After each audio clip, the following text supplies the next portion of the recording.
आप सभी का टीएलसी में सब स्वागत है। मैं आप लोगों के लिए कक्षा 8वीं से गणित का जो मिड लाइन टेस्ट होने वाला है उसके लिए उसकी तैयारी के लिए जो मैं पिछले साल का 2019-20 का अर्धवार्षिक परीक्षा अर्थात उस समय जो है राज्य स्तरीय आकलन SA1 के रूप में लिया गया था उसका जो है पूरा हल कराने वाला हूँ। तो आप अंत तक बने रहिएगा। पूरा 70 प्रश्न आप लोगों को हल कराने वाला हूँ। ये जो उसका पेपर था ये 2019-20 का प्रश्न पत्र मैं आप लोगों के सामने लाया हूँ और स्टार्ट करते हैं।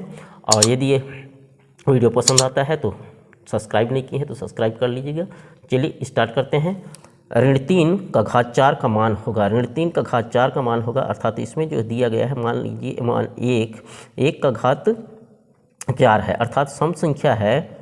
तो ये ऋण 1 का मान कितना हो जाता है 1 हो जाता है। और यदि घात ऋण 1 का घात विषम संख्या है विषम संख्या रहेगा तो उसका माइनस कितना हो जाता है -1 हो जाता है। अर्थात ये क्या हो जाएगा ऋण 3 का क्या हो जाएगा 3 होगा अर्थात ऑप्शन नंबर ए सही। व्यंजक x ऋण 1 घात 5 y का घात 7 को x घात 3 y का घात 4 से भाग देने पर भागफल होगा। तो हम जानते हैं कि भाग देते हैं तो भाग में क्या हो जाता है ये सजाती पद हैं दोनों, तो भाग में घातांक जो है क्या हो जाता है घट जाता है। पहले में कितना है 5 है और दूसरे में कितना है 3 है, घटा दीजिए। उसी तरह से y में पहले में कितना है 7 है और दूसरे में कितना है 4 है, तो घटा देंगे तो इसको ये हो जाएगा x घात 2 और y का घात 3 अर्थात x घात 2 और y का घात 3 जो है ये ऑप्शन नंबर स।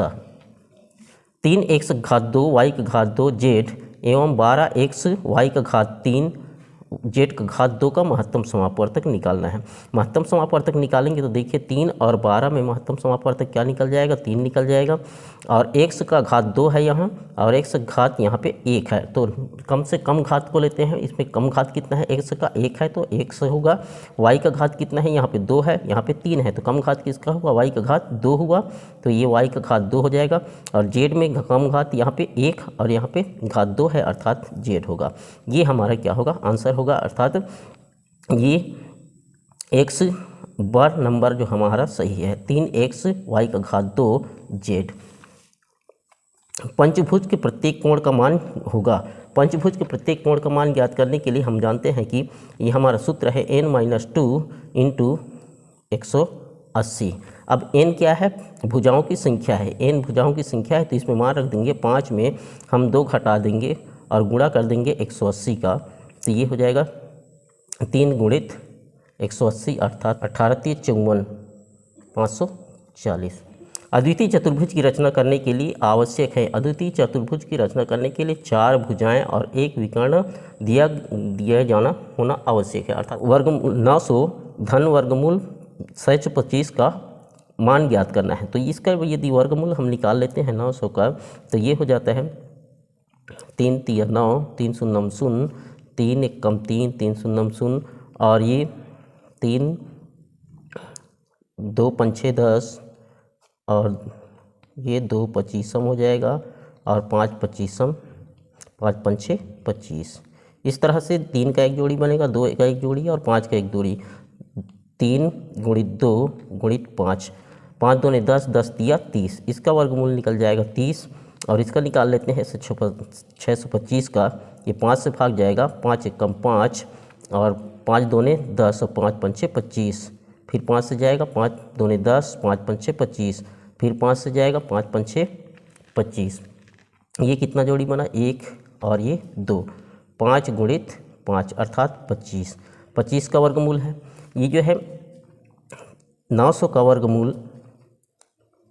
वर्गमूल निकल गया और ये 625 का वर्गमूल को हम जोड़ेंगे तो इसका वर्गमूल कितना आ गया 30 और इसका वर्गमूल 625 का वर्गमूल 25। इसको जोड़ देंगे तो हमारा उत्तर आ जाएगा कितना 55। 55 हमारा क्या आ जाएगा आंसर होगा। यही 5/8 का घात 4 गुणित 5/8 का घात ऋण 2। इसको हम हल करेंगे तो देखिए दोनों का आधार क्या है समान है। 5/8 यहाँ भी है 5/8 यहाँ भी है, दोनों का आधार समान होने पर बीच में क्या है गुणा का चिन्ह है तो घात क्या हो जाता है जुड़ जाता है। नियम हमारा n x घात m गुणित x घात n है तो x घात m धन n हो जाता है। इस नियम के आधार पर हम क्या कर देंगे, 5/8 का घात 4 धन ऋण 2। अब इसको हम हल करेंगे तो क्या हो जाएगा, 5/8 और ये 4 धन में ऋण का गुणा ऋण हो जाएगा 2 हो जाएगा, अर्थात ये 5/8 का घात कितना हो जाएगा, 2। तो 2 बार गुणा कर देंगे, 5/8 गुणित 5/8, 5 पंचे 25 और 8 अट्ठे 64। ये हमारा क्या होगा, आंसर होगा। 7a का वर्ग b धन c का घात 3 धन a, इसका मान ज्ञात करना है।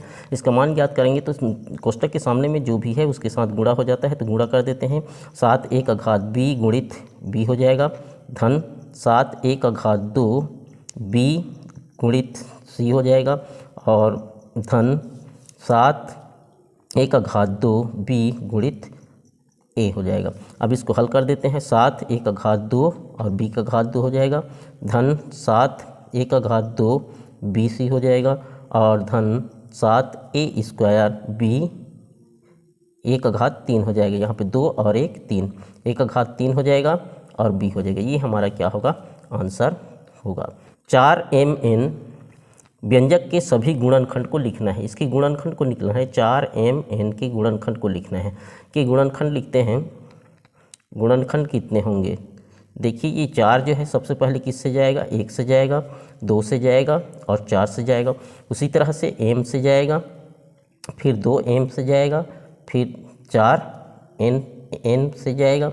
उसी तरह से n से भी जाएगा, फिर 2n से जाएगा, फिर 2n से जाएगा, फिर 4n से जाएगा n से। उसी तरह से mn से भी जाएगा, mn से, 1mn से मतलब, और 2mn से और 4mn से जाएगा। ये उसकी क्या है, सभी गुणनखंड हैं। इतने सारे इसके गुणनखंड हैं। एक समांतर चतुर्भुज का एक कोण 80 अंश हो तो अन्य कोणों की मान ज्ञात करना है। समांतर चतुर्भुज है, उसका एक कोण का मान दिया गया है 80 अंश, तो अन्य कोण की मान ज्ञात करना है। हल करेंगे, दिया है एक कोण का मान दिया गया है, ठीक है। मान लीजिए ये कल्पना करते हैं, ये समांतर चतुर्भुज है, एक कोण का मान दिया गया है 80 अंश, तो दूसरे कोण का मान, विपरीत कोण का मान भी कितना होगा, सम्मुख कोण का मान 80 अंश हो जाएगा। हम जानते हैं कि सम्मुख कोण का मान क्या हो जाता है, बराबर होता है समांतर चतुर्भुज। सम्मुख भुजाएं और सम्मुख कोण जो है क्या होते हैं, बराबर होते हैं। तो इसका नाम देते हैं, मान लीजिए ABCD, तो कोण A का मान 80 अंश है, तो कोण C का मान भी कितना होगा, 80 अंश होगा। तो हम मान लेते हैं, माना शेष 2 कोण का मान x है, शेष 2 कोण का मान x अंश है, अर्थात इस कोण का मान भी x मान लिए, इस कोण का मान भी x मान लिए। तो हम जानते हैं कि चारों कोण का मान क्या होता है, चारों कोण को हम जोड़ते हैं तो चतुर्भुज के चारों कोण का मान 360 अंश होता है। तो मान रख देते हैं, कोण A का मान 80 अंश, कोण B का मान 100 अंश, कोण C का मान 80 अंश और कोण D का मान 100 अंश बराबर 360। जोड़ देते हैं, 100 और 100 कितना हो, 100 हो जाएगा, 2 100 हो जाएगा और 8 दूने 16, 160 ये हो जाएगा बराबर 360 अंश। इसको पक्षांतर कर देंगे, अब 160 को माइनस 160 ना हो जाएगा, 2 100 बराबर 360 में 160 को घटाएंगे तो बच जाएगा ये 200। तो 100 बराबर कितना हो जाएगा, 2 को भी पक्षांतर कर देंगे, 100 बराबर 200/2 अर्थात कितना हो जाएगा, 100 अंश। तो इसका मान 100 अंश हो जाएगा और इसका मान भी क्या हो जाएगा, 100 अंश होगा। कोण B का मान 100 अंश और कोण D का मान भी कितना हो जाएगा, 100 अंश होगा। ये चारों कोण का मान ज्ञात करने के लिए बोला गया था। कोण A का मान 80 अंश और कोण C का मान 80 अंश। इस तरह से सम्मुख कोण क्या होंगे, बराबर होंगे और सम्मुख भुजा बराबर होते हैं समांतर चतुर्भुज में। संख्या 6 का वर्गमूल दशमलव के 2 स्थान तक ज्ञात करना है। संख्या 6 का वर्गमूल निकालना है।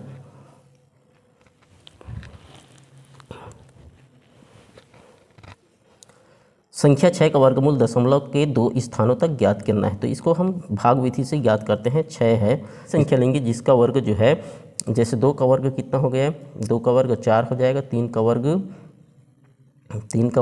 3 3 9 हो जाता है। 6 से ज़्यादा हो रहा है, हम किसको लेंगे, 2 को लेंगे। तो 2 2 ने कितना हो जाएगा, 4, 2 बार गया, और यहाँ पे 2 और जोड़ देंगे, तो ये 2 और 2 4 हो जाएगा। यहाँ पे हम इसको घटाएंगे, कितना बचेगा, 2 बचेगा। और यहाँ पर ये छोटा हो गया, यहाँ पे और संख्या आएगा, तो यहाँ पे हम क्या लगा देंगे, दशमलव लगा देंगे। तो ये जो है एक दशमलव, इसके बाद दशमलव लगाएंगे तो हम जोड़ी में बनता है। ये जो है यहाँ पे 2 जोड़ी का उतरता है, यहाँ पे सिंगल है तो इसलिए ये अकेला ही है, लेकिन यहाँ पर जब भी उतरेगा 2 की संख्या में उतरेगा तो ये 200 हो जाएगा। तो 4 बार लिखते हैं, 4 चौक 16, 4 चौक 16, तो 4 इसका गुणा करेंगे, 4 चौक 16 का 6, हाथ खिलाइए, 4 चौक 16 और 1 17। ठीक है, ये इतना आ गया। अब इसको हम घटा देंगे, घटाएंगे तो क्या हो जाएगा, 4, 10 में 4 6 जाएगा, 4 बचेगा, और 10 में 8 जाएगा, 2 बचेगा, और 1 कट जाएगा। इस तरह से जब ये 4 से हमने भाग दिया तो यहाँ पे 4 और ऐड करेंगे, जोड़ देंगे, तो 4 और 4 8 हो जाएगा, और ये 4 होगा। फिर यहाँ पर और संख्या नहीं है तो यहाँ पे और लिख दीजिए एक जोड़ी का, और ये जो है जाएगा कितना, इसकी ये 2 शून्य और उतर जाएगा। ये फिर 4 बार जा सकता है, तो 4 बार करके देखते हैं, 4 8 4, यहाँ पे और आ जाएगा, है ना। तो 4 का गुणा करके देखिए, 4 चौक 16 और 4 8 32 और 1 33, 4 चौक 16 17 18 19, ये 1936 रुपया, तो 1936 होगा ये। अब इसको घटा देते हैं, कितना बचेगा, 4, हाथ खिलाइए का, और 10 में 4 गया 6, हाथ खिलाइए, और 14 में जो है 10 जाएगा, 4 बचेगा, और ये कट जाएगा। इस तरह से ये कितने बार गया, 4 बार गया, तो यहाँ पर भी और 4 आ जाएगा। तो ये 6 का वर्गमूल कितना आ गया, 6 का वर्गमूल 2.44। दशमलव के 2 स्थानों तक निकालने के लिए बोला गया था, तो ये दशमलव के 2 स्थान तक हमने निकाल लिया है। एक रेखा खींचकर उसमें 4 सेंटीमीटर की दूरी पर समांतर रेखा की रचना करना है। समांतर रेखा की रचना करना है तो हम एक रेखा खींच लेते हैं। इस तरह से एक रेखा खींच लिए। एक रेखा खींचने के बाद हम क्या करेंगे, यहाँ पर लंब बनाएंगे। लंब बनाने के लिए हम बिंदु लेंगे कोई सा भी, यहाँ पे एक बिंदु ले लेते हैं। इस बिंदु पर प्रकार की सहायता से हम इस तरह से चाप काट देते हैं। ये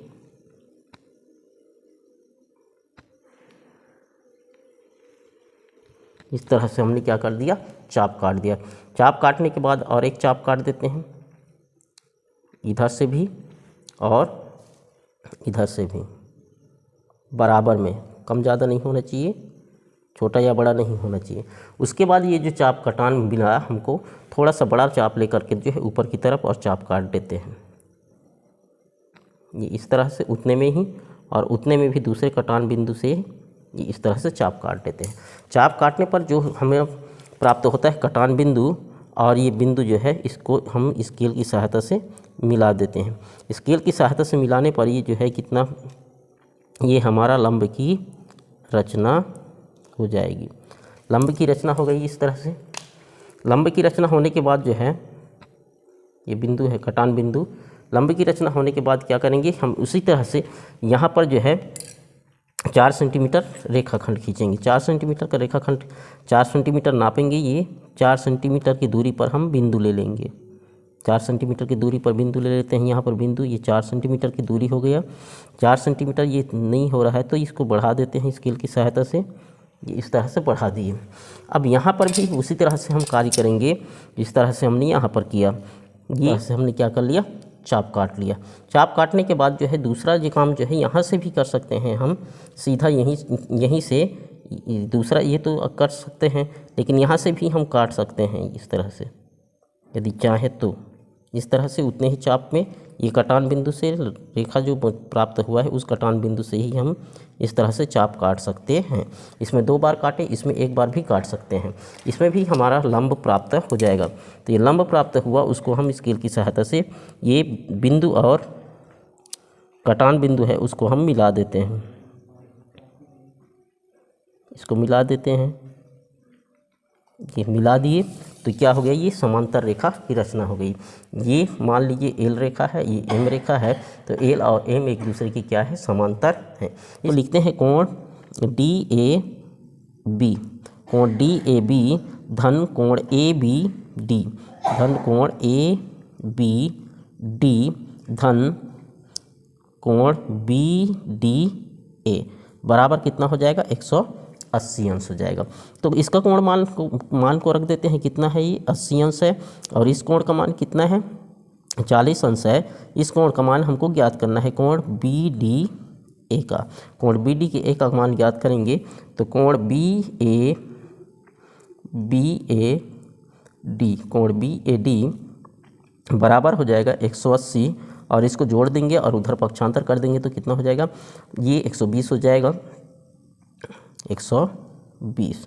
तो 180 में हम 120 को घटा देंगे तो कितना बचेगा, 60 अंश। तो कोण बी ए डी का मान कितना हो गया, ये 60 अंश हो गया। इस कोण का मान कितना आ गया, 60 अंश आ गया। तो हम जानते हैं कि अर्ध कोई भी चाप पर जो है परिधि पर बने कोण क्या होते हैं, बराबर होते हैं। जब ये कोण बराबर 60 अंश का है तो इस कोण का मान भी कितना होगा, 60 अंश होगा।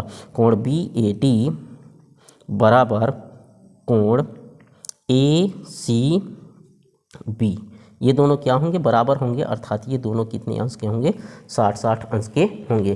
क्योंकि एक ही चाप पर बना हुआ कोण है, इसलिए जो है ये दोनों बराबर होंगे। 14 नंबर का प्रश्न है, राधा 18 किलोमीटर औसत चाल से साइकिल चलाकर घर से स्कूल जाती है। वह 30 मिनट में स्कूल पहुंचती है। 18 किलोमीटर प्रति घंटा की चाल से जो है जाती है तो 30 मिनट में स्कूल पहुंचती है। यदि वह 20 मिनट में स्कूल पहुंचना चाहती है तो उसकी औसत चाल क्या होगी। यहाँ पर हमको समझना पड़ेगा जो विचरण क्या है। यदि 18 किलोमीटर की चाल से चलता है तो 30 मिनट लगता है। यदि जल्दी पहुंचना चाहती है तो क्या करना पड़ेगा, उसको ज़्यादा चाल से चलना पड़ेगा। अर्थात यहाँ जो है कौन सा विचरण होगा, यहाँ व्युत्क्रमानुपाती विचरण होगा। यहाँ अनुक्रमानुपाती में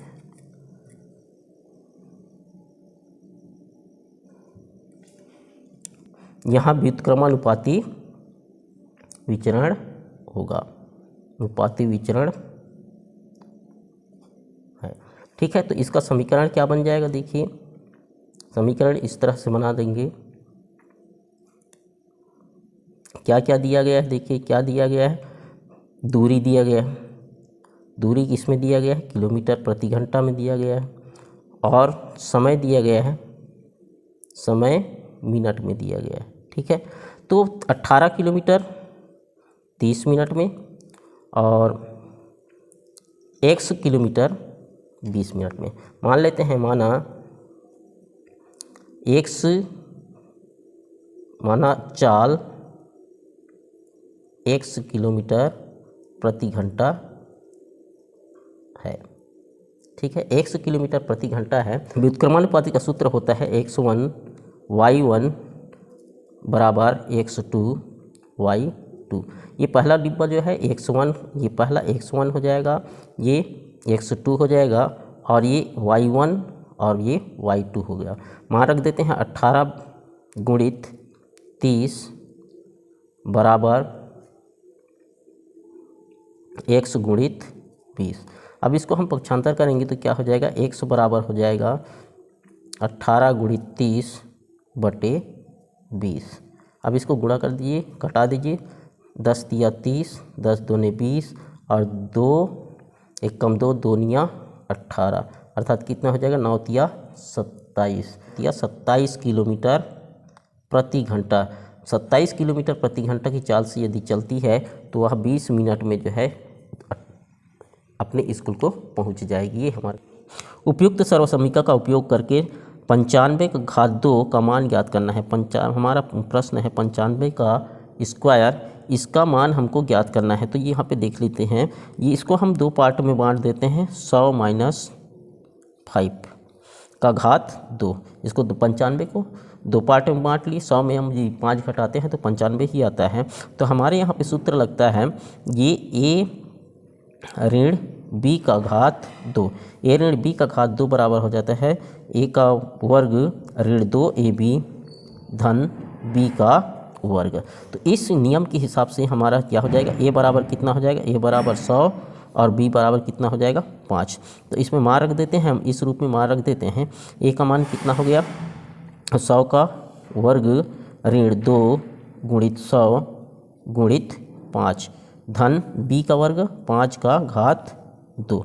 इसका गुणा कर देंगे, कितना हो जाएगा ये ऋण 2 पंछे 10 और 2 जीरो ऋण धन 5 पंछे 25। तो यहाँ पर देखिए ये धनात्मक है और ये धनात्मक है, तो इसको हम जोड़ देंगे 10,000 और 25 को जोड़ देंगे। 10,000 और 25 को जोड़ेंगे तो हमारा कितना आ जाएगा 10,025 आ जाएगा 10,025 और उसमें माइनस कर देंगे हम 1,000 को, क्योंकि बोर्ड मास के नियम के अनुसार हमको क्या करना है, सबसे पहले जोड़ना है उसके बाद फिर घटाना है। तो अब इसको हम घटाएंगे 10,025 में 1,000 को घटा देते हैं तो कितना बचता है 5 2 0 और ये 9,025 जो है हमारे क्या होगा उत्तर आएगा। संख्याएं 11 3 12 x 8 4 9 का समांतर माध्य 8 है, तो x का मान ज्ञात करना है। हमको यहाँ पे x का मान ज्ञात करना है, समांतर माध्य हमारा दिया गया है। तो यहाँ पे पदों का योग कर देते हैं, पदों का योग करेंगे तो 11 + 3 + 12 + x + 8 + 4 + 9 = हो जाता है ये 47 आता है। इसको हम योग करेंगे तो कितना आ जाएगा 47 आएगा धन x आएगा, यहाँ पर x भी आएगा। ठीक है, अब ये पदों की योग हो गया। पदों की संख्या कितना है, पदों की संख्या गिन लीजिए 1 2 3 4 5 6 7 पद हैं। तो हम जानते हैं कि समांतर माध्य बराबर क्या हो जाता है, माध्य बराबर होगा समांतर माध्य बराबर आंकड़ों का योग बटे आंकड़ों की संख्या। आंकड़ों का योग कितना आया, देखिए माध्य दिया गया है, यहाँ पे माध्य कितना दिया गया है 8, तो माध्य दिया गया है 8 तो 8 रख देंगे और आंकड़ों का योग कितना आया 47 धन x बटे आंकड़ों की संख्या कितना है 7, तो यहाँ पे 7 रख देते हैं।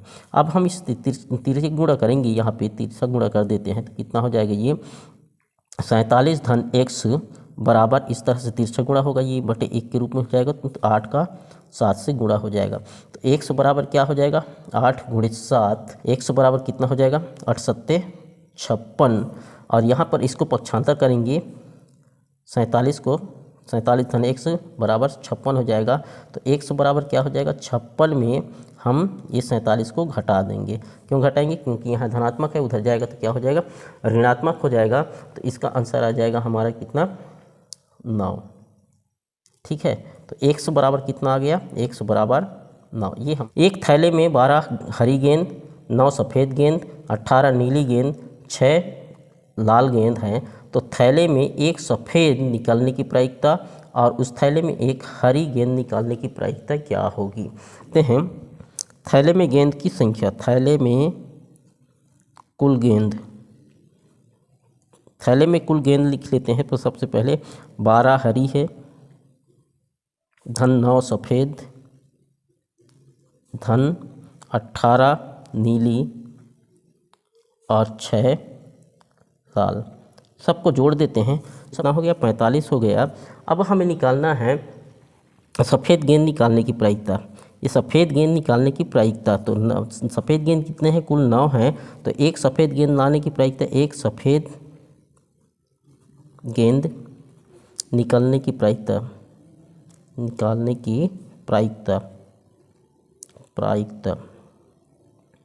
देखिए कुल कितने गेंद हैं, सफ़ेद में 9 हैं, कुल कितने गेंद में 45 गेंद में। तो 45 गेंद में 9 गेंद ही तो निकल सकता है। तो इसको यदि हम करेंगे तो 9 × 1 = 9, 9 × 5 = 45, 1/5। सफ़ेद गेंद निकालने की प्रायिकता कितना हो जाएगा, एक सफ़ेद गेंद निकालने की प्रायिकता जो है 1/5 होगा। उसी तरह से हमें निकालना है एक हरी गेंद निकालने की प्रायिकता। हरी गेंद कितने हैं, हरी गेंद हो जाएगा हमारा कितना है, ये देखिए हरी गेंद है हमारा 12, हरी गेंद 12। तो एक हरी गेंद निकालने की प्रायिकता, एक हरी गेंद निकालने की प्रायिकता उसी तरह से लिख देंगे। कुल कितने गेंद हैं, हरी गेंद 12 है और पूरा गेंद कितने हैं, 45 हैं। इसमें भाग कर दीजिए, 12 एकम 12,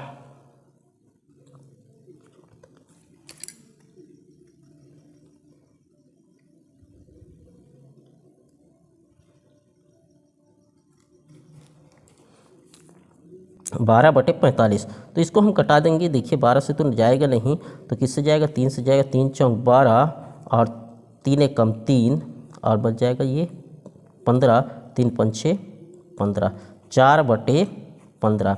हरी गेंद, एक हरी गेंद निकालने की प्रायिकता 4/15 होगा और सफ़ेद गेंद निकालने की प्रायिकता 1/5 होगी।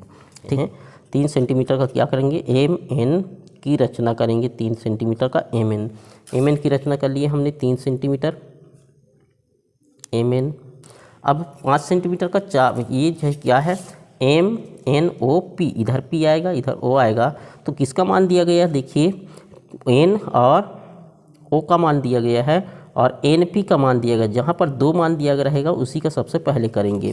तो यहाँ पे क्या आएगा, इधर O आएगा MNO और इधर P आएगा। तो NP दिया गया है कि नहीं, देखिए NP दिया गया है कितना, 5 सेंटीमीटर और MP दिया गया है कि नहीं, देखिए MP दिया है 4 सेंटीमीटर। तो ये बिंदु का मान दिया गया है, तो इसको सबसे पहले करेंगे। तो 5 सेंटीमीटर का क्या लेंगे, चाप लेंगे। 5 सेंटीमीटर का हमने चाप ले लिया, ये 5 सेंटीमीटर का चाप ले लिया और N से P के लिए जो है इस तरह से चाप काटेंगे। ये हमने चाप काट दिया। NP हमने काम कर लिया। अब यहाँ पे MP देखेंगे, M की P कितना है, 4 सेंटीमीटर है, तो 4 सेंटीमीटर का चाप लेंगे। 4 सेंटीमीटर का चाप ले लीजिए इस तरह से, ये 4 सेंटीमीटर का चाप ले लिए और M से हम चाप काटेंगे। जो कटान बिंदु जो प्राप्त होगा वही हमारा क्या होगा, P बिंदु होगा। तो ये हमारा P बिंदु हो गया। स्केल की सहायता से इसको हम मिला देंगे, कटान बिंदु और ये M बिंदु को स्केल की सहायता से इस तरह से हमने क्या कर दिया, मिला दिया। ठीक है, अब ये दोनों काम हो गया। हमारा क्या बचा, P से O, ये P बिंदु है। P से O की दूरी कितना है, 4 सेंटीमीटर का। फिर 4 सेंटीमीटर का हम चाप लेंगे। 4 सेंटीमीटर का चाप लेकर के जो है फिर से चाप काटेंगे। 4 सेंटीमीटर का चाप लिया हुआ है। 4 सेंटीमीटर P को केंद्र मान करके जो है 4 सेंटीमीटर का चाप लेंगे इस तरह से। 4 सेंटीमीटर का चाप ले लिए। ये हमारा PO भी 4 सेंटीमीटर का चाप हो गया। अब कौन समझ गया, NO, N से O जो है कितना है, 5 सेंटीमीटर। 5 सेंटीमीटर का हम चाप लेंगे। फिर से 5 सेंटीमीटर का चाप ले लीजिए। ये हमने 5 सेंटीमीटर का चाप ले लिया और N को केंद्र मान करके हम चाप काट देंगे। N को केंद्र मान लेते हैं इस तरह से और इस तरह से चाप काट देते हैं। तो ये हमारा चतुर्भुज की रचना हो गई।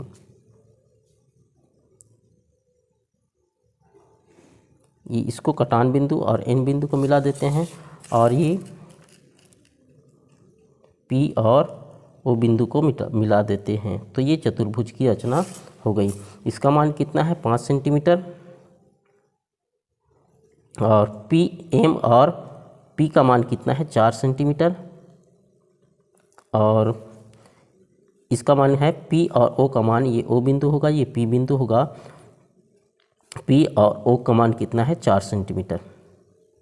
इस तरह से ये चतुर्भुज की रचना कीजिए। और कह रहा है कि OM को नापिए। O और M को नापते हैं। O और M, OM कहाँ है, ये OM हमारा ये है, विकर्ण है। ये OM को नाप लेते हैं। OM का मान कितना हो गया, ये 6.5 सेंटीमीटर। ये 6.5 सेंटीमीटर, OM का मान 6.5 सेंटीमीटर होगा। समांतर चतुर्भुज ABCD की रचना कीजिए जिसमें AB बराबर 4.5 सेंटीमीटर, BC बराबर 3.8 सेंटीमीटर, कोण ए बराबर 75 अंश दिया गया है। तो यहाँ पर सबसे पहले क्या कर लेंगे हम, सबसे पहले 5.4 सेंटीमीटर का रेखाखंड खींच लेंगे। ये हमने रेखाखंड खींच लिया 5.4 सेंटीमीटर। कौन सा रेखाखंड, ए बी, 5.4 सेंटीमीटर का।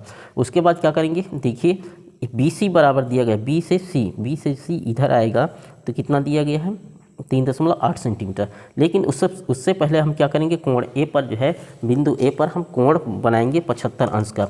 ये इस चांद की सहायता से ये कोण ए पर हम 75 अंश का, ये 70 हो गया, 70 5 75, ये हम पे बिंदु ले लिया। और बिंदु लेने के बाद इसको हम स्केल की सहायता से मिला देते हैं, तो ये हमारा कोण बन जाएगा।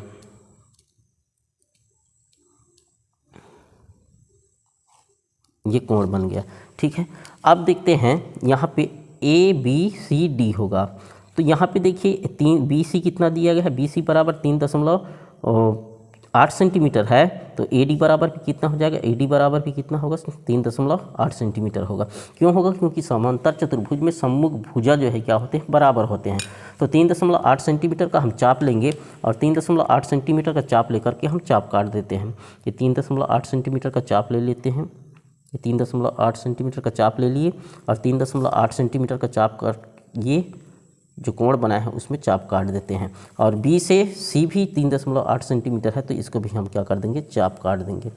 और ये कितना है, 5.4 सेंटीमीटर है, तो 5.4 सेंटीमीटर का इस तरह से हम क्या काटे हैं, रेखा खींचे थे, उसको भी कर सकते हैं। या फिर स्केल की सहायता से भी 5.4 सेंटीमीटर का चाप लेकर के जो ये कटान बिंदु प्राप्त हुआ है, वहाँ से ये कटान बिंदु पर हम चाप काट देने से ये कटान बिंदु प्राप्त होता है। और इन कटान बिंदु को जो है स्केल की सहायता से मिला देने पर अभिष्ट चतुर्भुज ABCD की रचना हो जाती है। ये हमने मिला दिया।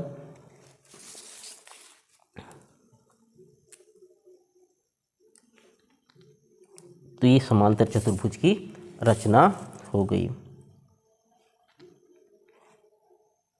इस तरह से समांतर चतुर्भुज की रचना हो गई। ये 5.4 सेंटीमीटर है, तो ये भी 5.4 सेंटीमीटर होगा। ये 3.8 सेंटीमीटर है, तो ये भी 3.8 सेंटीमीटर है। और ये 75 अंश। इस तरह से समांतर चतुर्भुज की रचना हम कर सकते हैं। आशा है ये वीडियो आप लोगों को पसंद आया होगा। यदि पसंद आया होगा तो आप यदि हमारे चैनल में नए हैं तो सब्सक्राइब कर दीजिएगा।